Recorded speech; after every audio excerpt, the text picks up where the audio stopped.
Sebelum saya mulakan cerita, tolong saya untuk subscribe channel ni dan aktifkan notification supaya tidak terlepas dengan video yang seterusnya. Kisah Putri Lindungan Bulan merupakan salah satu legenda yang terkenal dari negeri Kedah. Cerita ini mengisahkan tentang Sultan Sulaiman Shah II yang memerintah Kedah pada pertengahan abad ke-16 dengan pusat pemerintahannya berpusat di Kota Seputeh.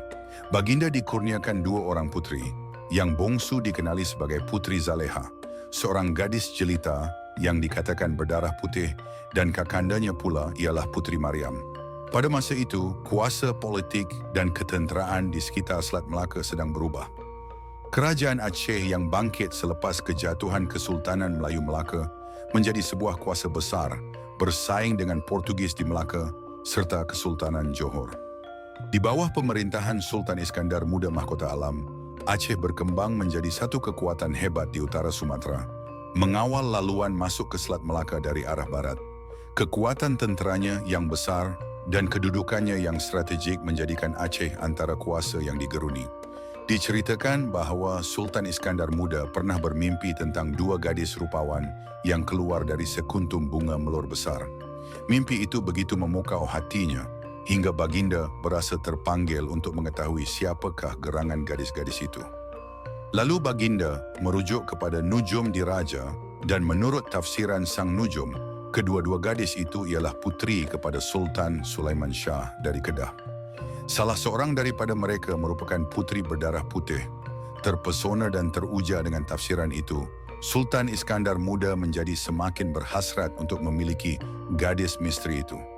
Namun baginda tidak tahu yang mana satukah putri berdarah putih itu. Maka satu rombongan peminangan yang megah dihantar ke Kedah dengan tujuan memperisterikan putri yang dimaksudkan dalam mimpi tersebut. Sultan Sulaiman Shah menyedari betapa besar risiko jika menyerahkan Putri Zaleha, menjadi bimbang. Baginda maklum akan perilaku Sultan Aceh yang sering menukar isteri dan tidak menghormati ikatan perkahwinan. Maka dengan niat melindungi putri bongsunya, Sultan Sulaiman membuat keputusan besar. Baginda menukar identiti putri yang akan dikahwinkan.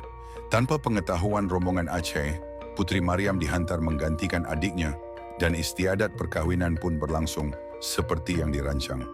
Setelah selesai istiadat, Putri Mariam dibawa pulang ke Aceh. Namun satu kejadian kecil membongkar rahsia besar.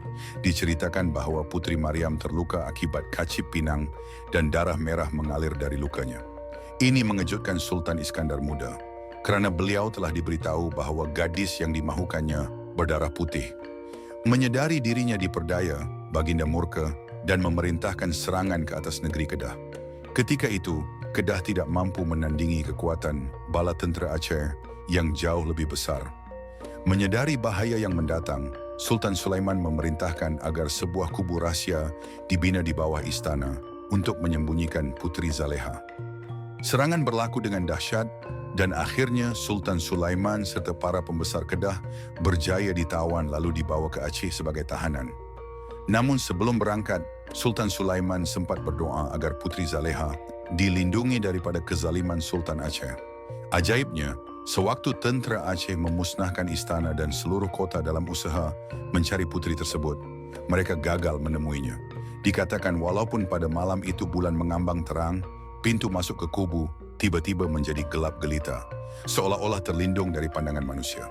Sultan Sulaiman Shah akhirnya mangkat dalam tahanan di Aceh. Putri Zaleha pula, yang begitu lama terperangkap di dalam kubu tersembunyi, turut mangkat kerana kesepian dan keperitan hidup bersendirian. Jenazah kedua-duanya kemudian disemadikan di puncak Bukit Kota Seputeh. Hingga ke hari ini, makam mereka masih dapat diziarahi. Terdapat kepercayaan dalam kalangan penduduk setempat bahawa pada malam-malam tertentu, bulan tidak bersinar di atas makam Putri Zaleha, seolah-olah bulan itu sendiri sedang melindunginya. Fenomena ini dikenali sebagai lindungan bulan, yang menjadi asal-usul gelaran Putri Lindungan Bulan. Sama ada kejadian itu benar-benar berlaku atau hanya sebuah dongeng rakyat yang diwarisi turun-temurun, kisah ini tetap hidup dalam budaya dan sejarah Kedah sebagai lambang cinta seorang ayah, keberanian dalam melindungi maruah, serta pengorbanan seorang putri demi negeri dan keluarganya.